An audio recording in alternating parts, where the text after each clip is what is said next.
Hello students, how are you all. I hope कि आप सभी बहुत अच्छे होंगे और आप सभी ने जो पिछला चैप्टर वो अच्छे से कंप्लीट कर लिया होगा।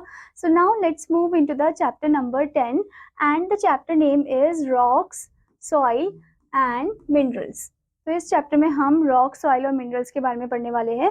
But before starting this chapter, as you can see, learning objectives are given. After completing this chapter we should be able to illustrate the different layers of soil found on the earth. Different layer of soil जो कि हमारे अर्थ में पाए जाते हैं उसके बारे में हम जानेंगे। Next thing, to know about the importance of soil, soil का क्या इंपॉर्टेंस है ये हम जानेंगे। Next thing, to define the terms soil erosion, list the factors that causes soil erosion. हम सॉइल इरोजन के बारे में जानेंगे, कौन से ऐसे फैक्टर जिसकी वजह से सॉइल इरोजन होता है ये जानेंगे।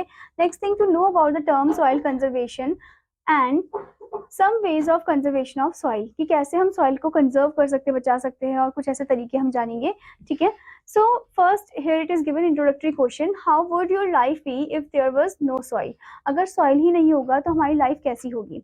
अगर सॉइल ही नहीं होगा तो प्लांट्स भी नहीं होंगे। ओके, और अगर प्लांट्स नहीं होंगे तो हम भी नहीं होंगे, क्योंकि हमें जो ऑक्सीजन है वो किससे मिलता है, प्लांट से ही मिलता है। Okay, now let's start the chapter. As you can see, the first topic, it is soil. The outer soft layer of the earth on which plants grow is known as soil. जो outer layer है earth का जिसमें plants grow करते हैं उसे हम soil यानी कि मिट्टी बोलते हैं। Okay, soil is very important for life on earth. तो soil बहुत ज़्यादा important है for the life on earth. Okay, plants need soil to grow. Plants को soil चाहिए grow करने के लिए। Plants provide food to most animals. Plants जो है फूड प्रोवाइड करते हैं सभी एनिमल्स के लिए, including humans also. Plants also purify the air and influence rainfall. Plants जो है वो एयर को प्यूरिफाई करते हैं, इन्फ्लुएंस करते हैं रेनफॉल को। Okay, so soil also indirectly plays an important role in supporting animals life and influencing weather conditions. तो सॉइल भी एक इनडायरेक्ट वे में एक इंपॉर्टेंट रोल प्ले कर रहा है। ठीक है, कैसे वो सपोर्ट कर रहा है एनिमल्स को। ठीक है, कुछ ऐसे एनिमल्स है जो सॉइल में रहते भी है, जैसे अर्थवॉर्म्स हो गए।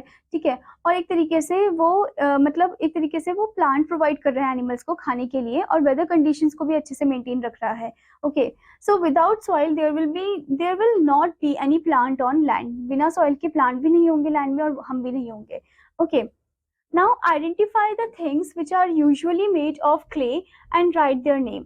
आपको हर एक चीज को ध्यान से देखना है, पिक्चर्स को ध्यान से देखना है और बताना है कि कौन सी ऐसी चीजें हैं जो क्ले से ही बनी है। ठीक है, और उनका नाम भी लिखना है। ठीक है, so this part is your homework 1।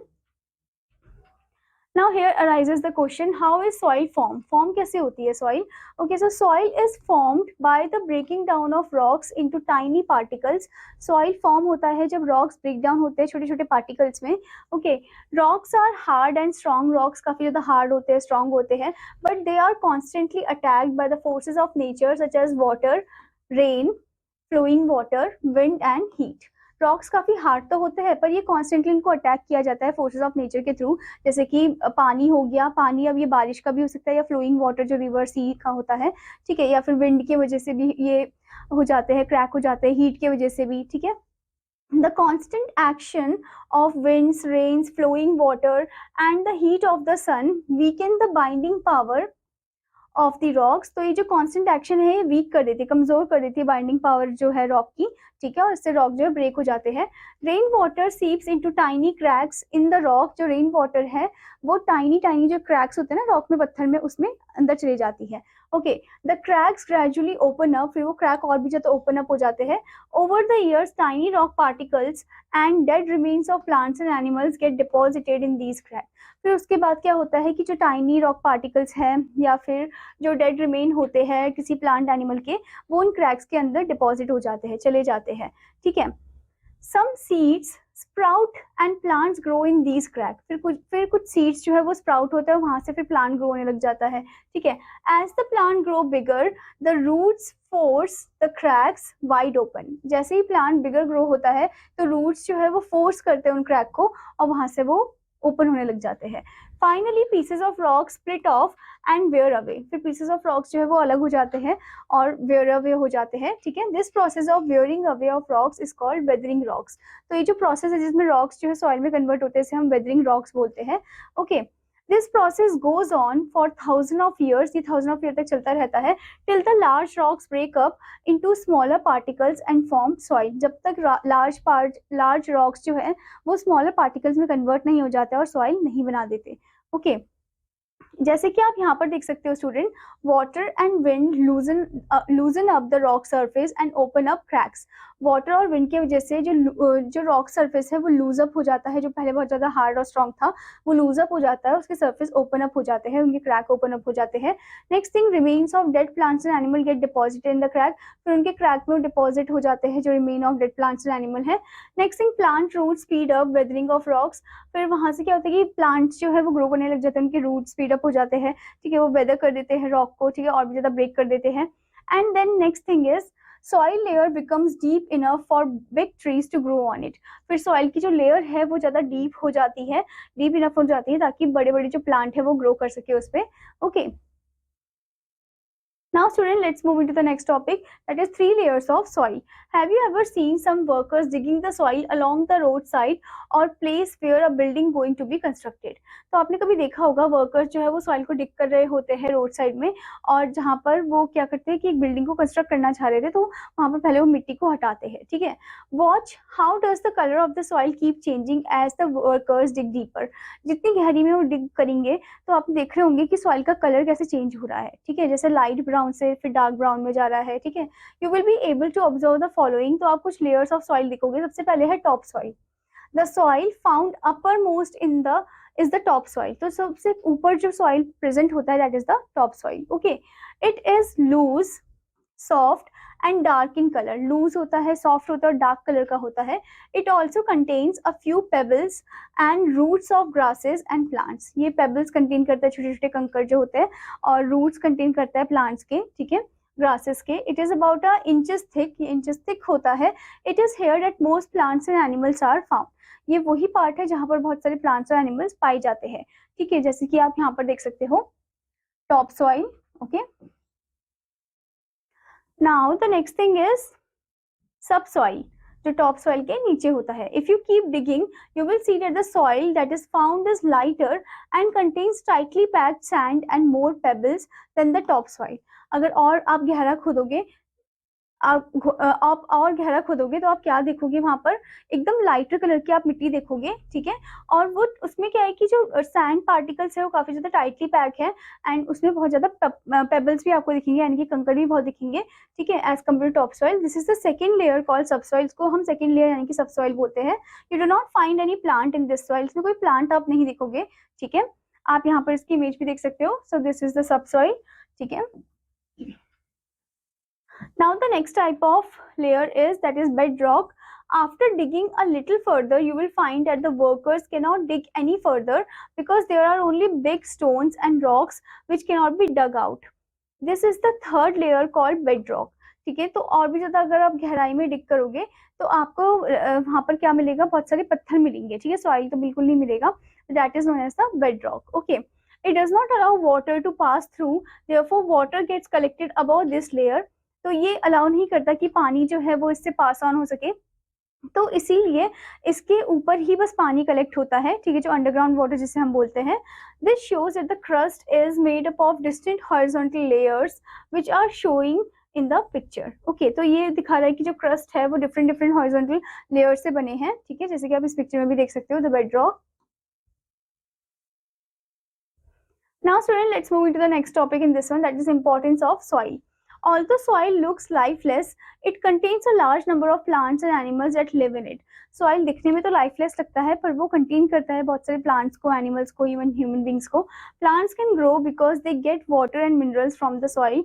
Plants grow होते हैं because उन्हें क्या मिल रहा है, पानी मिल रहा है, mineral मिल रहा है soil से, ठीक है। Animals also depend upon the soil for their food and shelter. Animals भी depend करते हैं soil पे for their food and shelter. Human beings also would not have any shelter because most construction needs soil in some form. ठीक है, तो जो human beings हैं, ठीक है, वो भी क्या है, शेल्टर वगैरह बनाते हैं, तो कंस्ट्रक्शन में क्या होता है कि उन्हें सॉइल की बहुत ज्यादा रिक्वायरमेंट होती है, ठीक है। For example we need gravel, sand and cement which is also made from soil to get shelter for ourselves. हमें ये सब चीजें चाहिए होती है, जैसे कि ग्रेवल, सैंड, सीमेंट, ताकि ये जो चीजें हैं ये क्या है, ये भी सॉइल से ही बनी है और ये हमें चाहिए ताकि हम एक घर बना सके रहने के लिए। Okay, now as you can see over here in the picture, tree and plants जो कि सॉइल में ही ग्रो कर रहे हैं। Okay, Now let's know about types of soil. There are three main types of soil depending on the amount of the type of soil particles present in a soil. तो तीन main type होते हैं soil के, जैसे कि first आपको दिया है clayey soil. It has a lot of clay particles, इसमें क्ले पार्टिकल्स बहुत होता है. These stick together and can hold a lot of water. ये एक साथ स्टिक हो जाता है और बहुत ज्यादा पानी ये होल्ड कर सकते हैं. But there is no space for air in this soil. इसमें कोई स्पेस नहीं होता है हवा के लिए. ठीक है. So most plants can not grow in this soil. तो ज्यादातर जो प्लांट्स है वो नहीं ग्रो करते हैं क्ले सॉइल में. Only a few plants like rice which need a lot of water grows in this soil. सिर्फ राइस जो कि जिसको बहुत ज्यादा पानी चाहिए होता है वो ही सॉइल में ग्रो करता है. Potters use clayey soil to make pots. Potters जो है वो क्लेई सॉइल को यूज करते हैं पॉट को बनाने के लिए, यानी कि चिकनी मिट्टी जिसे हम बोलते हैं. Okay, now here you can see the clayey soil. Okay, now the next type of soil is sandy soil. It has more sand particles than gravel or clay. इसमें ज्यादा sand particles होते हैं. Its color is usually brownish or gray. इसका colour या तो brownish होता है या ग्रे होता है. Sand grains are dry and hold air in spaces between them. Sand grains जो है काफी ज्यादा ड्राई होते हैं और वो हवा को होल्ड करते हैं, ठीक है, इनके बीच में. But this soil is usually found in deserts, river banks and at the sea shore. ये डेजर्ट, रिवर बैंक या सी शोर में दिखाई देते हैं. Not many plants grow in this type of soil. इतने ज्यादा प्लांट नहीं ग्रो होते हैं सैंडी सॉइल में. ठीक है, जैसे कि आप यहाँ पर देख सकते हो the image of Sandy soil. Now the next type of soil is loom. Loam or loomy soil consists of a balanced quantity of sand, clay and humus. इसमें balanced quantity होता है sand का, clay का, humus का. It can hold enough air and water. It can hold enough air and water for the plants to grow. ये enough air and water को hold कर सकता है plants के लिए ताकि वो grow कर सके. Okay, loomy soil contains more nutrients and humus which make the soil suitable for most plants to grow on it. अब लूमी सॉइल जो है क्या कंटेन करता है, बहुत सारा न्यूट्रिएंट्स कंटेन करता है, ह्यूमस कंटेन करता है, जो सॉइल को सूटेबल बनाता है like for most plants to grow in it. Okay, ताकि बहुत सारे के सारे जो प्लांट्स है वो ग्रो कर सके उसमें. ओके, तो आप देख सकते हो लूमी सॉइल जो बैलेंस अमाउंट ऑफ चीजें कंटेन करता है. Okay, now student, here comes the soil erosion. You know that top soil is soft and loose. ठीक है, टॉप सॉइल काफी ज्यादा सॉफ्ट और लूज भी है. It expose to natural forces like rain, storms and floods, so can be easily swept away. वो natural forces से expose है, यानी कि जैसे रेन हो गया, स्टॉर्म्स हो गया, फ्लड हो गए, और इजिली वो उससे स्वेप्ट हो जाते हैं, यानी कि कहीं और उड़कर चले जाते हैं. ठीक है, द प्रोसेस ऑफ कैरिंग और wearing off top soil due to natural forces is called soil erosion. तो ये जो प्रोसेस है इसमें वेयर हो जाता है सॉइल, कहीं से उड़कर चले जाना या फिर पानी की मदद से ऐसे फ्लो हो जाना. ठीक है, तो इसको हम क्या बोलते हैं, इसे हम बोलते हैं सॉइल इरोजन. ठीक है, जो नेचुरल फोर्सेस से होता है. ठीक है, यहाँ पर आप देख सकते हो सॉइल इरोजन की आपको पिक्चर दे रखी है कि कैसे पानी की वजह से, ज्यादा बारिश की वजह से जो रोड है वो पूरा डैमेज हो गई है और जो सॉइल है वो भी इरोड हो गई है. ओके, ये तब भी आप हिली एरिया में भी देखते होंगे कि लैंडस्लाइड आपको सुनने को मिलता है, specially during that monsoon period. Okay, now student, before moving further, there is a point given, boost your brain. A scientist who studies of the soil is called a pedologist. Okay, वो scientist जो कि soil के बारे में पढ़ाई करते हैं उनको हम pedologist बोलते हैं. Okay, so it caused when wind and water wash away the soil and carry it from one place to another. ये होता है जब wind and water जो है wash कर देते हैं soil को, carry करते हैं एक जगह से दूसरी जगह की तरफ. Okay, this destroys the topmost layer of soil. तो इससे जो topmost layer है वो destroy हो जाता है. ठीक है, Now the next thing is factors that causes soil erosion. अब कौन से फैक्टर जिसकी वजह से soil erosion होता है? Erosion that take place when materials in a landscape are moved from one location to another. ये तब होता है जब मटेरियल्स जो है लैंडस्केप के वो हम मूव करें एक लोकेशन से दूसरी लोकेशन की तरफ. This might happen when dust is blown off a cliff side by the wind और when silt is carried down to stream by a river. तो ये होता है जब जो मिट्टी है, जो क्लिफ है, ठीक है, वो विंड के जरिए क्या होती है कि उड़ने लग जाती है. ठीक है, इरोड होने लग जाती है. ऐसे ही पानी के जरिए भी होता है. तो चलिए जानते हैं erosion by wind. Have you ever seen a sandstorm on a dry and hot day? कभी आपने ड्राई एंड हॉट डे में सैंडस्टॉर्म देखा है, यानी कि रेतीली जो तूफान होती है. Okay, you might have seen that strong winds can easily pick up dry dust and fine sand. जो स्ट्रॉन्ग हवा होती है वो इजिली पिक कर लेती है सूखे सूखे जो डस्ट है उसको, ठीक है, और फाइन सैंड को. The lightest particles are swirled up into the air and carried away up to hundreds of kilometers. तो जो लाइटेस्ट पार्टिकल्स होते हैं उस सैंड के, वो एकदम से एयर में चले जाते हैं, एकदम से कैरी अवे हो जाते हैं to the 100 kilometre away. Okay, this causes a lot of soil to be blown away. तो इससे बहुत ज्यादा जो सॉइल है वो ब्लो अवे हो जाता है. ओके, जैसे कि आप यहाँ पर देख सकते हो इरोजन बाय विंड, कि कैसे विंड की वजह से जो सॉइल है वो एकदम से इरोड हो गया है. ठीक है, now next is erosion by water. You must have seen the rainwater from puddles splash on cars and rainwater flow down the plains. आपने देखा होगा जो रेन वाटर है वो पडल करती है, puddle splash on cars, ठीक है, and rain water which flow down the plain. ठीक है, तो उसमें भी क्या होता है कि जो सॉइल है वो इरोड हो जाता है. The strongest force in erosion is water. जो स्ट्रॉन्गेस्ट फोर्स है इरोजन में वो वाटर का है. The ability of water to move materials from one place to another, along with the fact that it is found everywhere along the surface of the earth, makes it the main cause of erosion. Makes it the main cause for erosion. ठीक है, तो जो ability है, जो पानी की जो ability है कि कैसे वो एकदम से इजीली कैरी अवे कर लेता है सॉइल को, ठीक है, तो उसको तो अर्थ में इसको एक मेन कॉज ऑफ इरोजन बताया गया है. ठीक है, now here you can see the picture also, erosion by water, कि कैसे पानी की वजह से जो मिट्टी वो कैरी अवे हो गई है.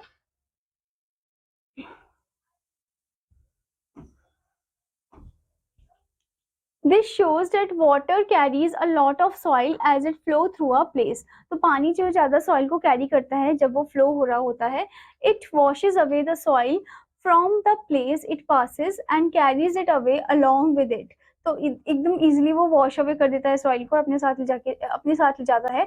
The soil carried from the hills and deposited in the plains is called silt. अब वो जो मिट्टी है जो हिल्स से कैरी अवे हो जाती है, ठीक है, लैंडस्केप के टाइम, ठीक है, तो उस समय वो जो मिट्टी है वो डिपॉजिट हो जाती है प्लेन इलाके में, उसको हम सिल्ट बोलते हैं. Okay, now here comes the another point, that is conservation of soil, कि कैसे हम सॉइल को बचा सकते हैं. Since the top soil is valuable to all life including human beings, we need to protect it from being blown away और washed away. ठीक है, टॉप सॉइल हमारे लिए बहुत ज्यादा इंपॉर्टेंट है, तो इसीलिए हमें उसकी रक्षा करनी चाहिए, उसका ध्यान रखना चाहिए, स्पेशली लाइक उसे हमें प्रोटेक्ट करना चाहिए विंड से और पानी से. ठीक है, the process by which the top layer of soil is prevented from being washed or blown away is known as conservation of soil. तो इसको हम क्या बोलते हैं, कंजर्वेशन ऑफ सॉइल बोलते हैं, जिसमें हम सॉइल को बचा रहे हैं पानी से और विंड से. ठीक है, if the top layer is eroded and its fertility is lost, it will affect the quality of crops. अगर टॉप लेयर इरोड हो गई और उसकी फर्टिलिटी भी लॉस्ट हो गई तो इससे क्या होगा, जो क्रॉप्स की क्वालिटी है वो भी खराब हो जाएगी. Okay, animals will also lose their shelter. Animal जो है वो भी अपना शेल्टर लूज कर देंगे. Okay, it is therefore important to protect soil from erosion. तो इसीलिए हमारे लिए बहुत ज्यादा इंपॉर्टेंट है कि हम सॉइल को प्रोटेक्ट करें इरोजन से. Okay, now here you can see some measures that help in conservation of soil. Erosion can be easily reduced if the natural forces like moving water and wind can be weakened. तो erosion को हम reduce कर सकते हैं अगर हम natural forces जैसे कि मूविंग वाटर हो गया या विंड हो गया उसको हम जब कमजोर कर दें. Okay, so some of the ways by which this can be done are describe below. तो कुछ ऐसे तरीके आपको बताए गए हैं, जैसे कि conservation by planting trees and grass. There is more erosion when the soil is loose. जब सॉइल लूज होती है, वहां पर कोई प्लांट नहीं होता है, तो ज्यादा वो जल्दी से एकदम इरोड हो जाती है. Okay, so any measure that helps to hold the soil particles will work for stopping it from being washed or blown away. This is known as conservation of soil. ठीक है, तो हमें कुछ ऐसा करना होगा जिससे सॉइल के पार्टिकल एक साथ बंधे रहे और जो सॉइल है वो इजीली लॉस ना हो. ठीक है, so roots of plants and trees help to hold the soil particles together so that they may not be eroded easily. अब जो रूट्स है प्लांट्स के, ट्रीज के, वो सॉइल पार्टिकल को एक जगह फिक्स रहते हैं और ताकि वो इजीली लूज ना हो. ओके, जैसे कि आप यहाँ पर देख सकते हो, आपको इमेज भी दे रखी है ट्री की, तो ट्री का आप देख सकते हो कि कैसे एक ही जगह में वो फिक्स्ड है. ठीक है, और कैसे जो सॉइल है वो एकदम टाइटली पैक्ड हो चुकी है इस जगह में. Okay,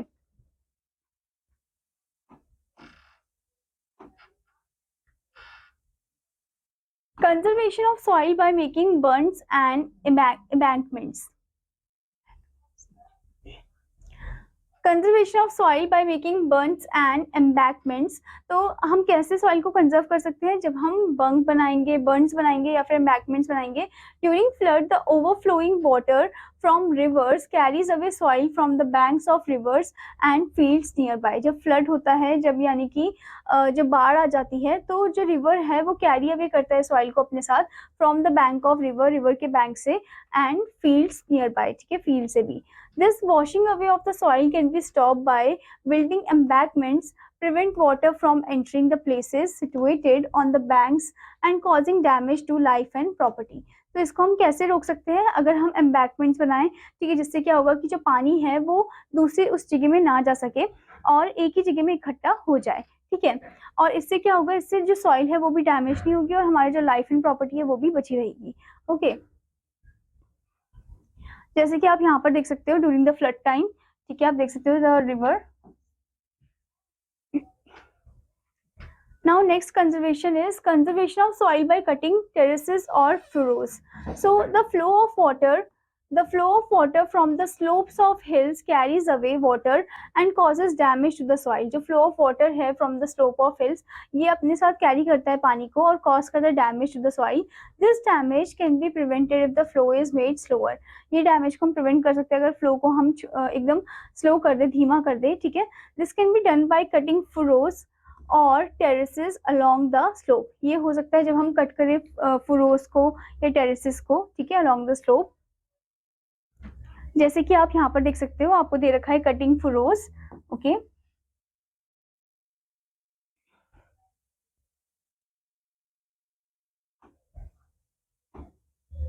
this method of growing crops by cutting steps is known as contour farming.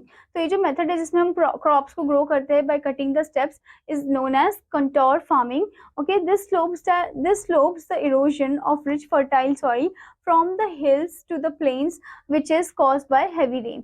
तो इससे क्या होता है, इरोजन जो है वो रुक जाता है, ठीक है। Now student, let's move into the crop rotation point. One more way by which fertility of soil can be restored by farmers is by growing crops by rotation, which means growing different varieties of crops one after the other instead of growing the same crops continuously. यानी कि different variety of crop जो है farmers को grow करना चाहिए, ठीक है, ताकि जो soil है वो भी engaged रहे, ठीक है। Next thing is this helps to supply different minerals to the soil, जिससे कि different minerals जाए soil में, which otherwise would get exhausted if the same type of crops are grown repeatedly. वो exhausted हो जाता है जब same type of crop को हम grow करते हैं repeatedly. Okay. For example, if rice crops are grown in a farm, अगर rice crop को आप grow कर रहे हो farm में, another crop like pulses or groundnuts which does not use the same nutrients will be grown after it. Such crop produce nitrogen which remains in the soil to be used by rice crops that may be grown later. Okay, तो आप क्या कर सकते हो कि इनके बजाय आप फिर दूसरे जो क्रॉप्स हैं उनको भी ग्रो कर सकते हो, जो कि क्या प्रोड्यूस करते हैं, नाइट्रोजन को प्रोड्यूस करते हैं, जिसमें राइजोबियम बैक्टीरिया, इसके बारे में आप हायर क्लास में पढ़ने वाले हो, ठीक है। सो उससे क्या होता है कि जो दूसरे क्रॉप, जब उसको हटाने के बाद जब दूसरे आप राइस क्रॉप को ग्रो करोगे तो उनको भी एक न्यूट्रिटिव वैल्यू मिल जाता है, ठीक है, यानी कि नाइट्रोजन मिल जाता है। Now student, let's know about role of human beings in erosion. Nature prevents erosion with the help of trees whose roots hold on to the soil, but human beings have increased erosion by cutting trees for using land to construct buildings. अब nature जो है वो erosion से अपने आप ही जो है बच जाता है, ठीक है। कैसे? पेड़ जो है उनकी मदद से, क्योंकि जो पेड़ है, जो प्लांट है, उनके रूट से सॉइल एक ही जगह में रहती है। पर ह्यूमन की वजह से क्या हो रहा है कि इरोजन और भी ज्यादा हो रहा है, बढ़ रहा है, क्योंकि ह्यूमंस जो है ट्रीज को कट कर रहे हैं, ठीक है, क्या बिल्ड करने के लिए, बिल्डिंग्स बिल्ड करने के लिए, ओके, जिससे सॉइल जो इजीली इरोड हो जा रही है। If we want to help the living world on our planet, it is important that we all take responsibility to stop cutting trees and try to grow many more trees. अगर हमें अपने environment को बचाना है, ठीक है, हमें responsibility लेनी होगी कि हम जो ट्रीज उनको कट ना करें, ठीक है, और उसके बजाय हम बहुत ज़्यादा प्लांट्स जो है वो ग्रो करें। Okay students, so now student, as we have read this chapter, let's move into the summing up point. As you can see, the first point, the outer layer of the earth on which plants grow is known as soil. Next one, soil is formed by the breaking down of rocks into tiny particles.